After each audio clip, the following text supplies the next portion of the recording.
मोड़ के बुझला बुझतानी का तू देखो तारो ऐसे घोर घोर के दाल ना गली हई हीरा कोहे नूर के होई ना खत्म हई ऐसन कहानी का विचार बा लाखों में एक तू बाड़ू ये रानी हाय जवानी हाय जवानी हाय जवानी हाय जवानी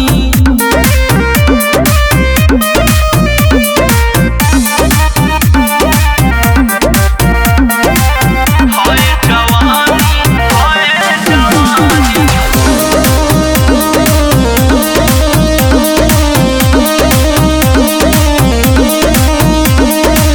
पतर कमर सेक्सी फिगर देह गोरे गोरबा जान ले बुकाए रानी दिल कमजोर बा। अरे नाना का कह देलो जा रे जा दीवाने तू पीछा मेरा छोड़ दे तेरे जैसे कितने खड़े हैं गली हर मोड़ पे तो हमारा के पागल बनावा ताड़ू काहे हो? मीठी बोलिया से दिल धड़कावा ताड़ू अच्छा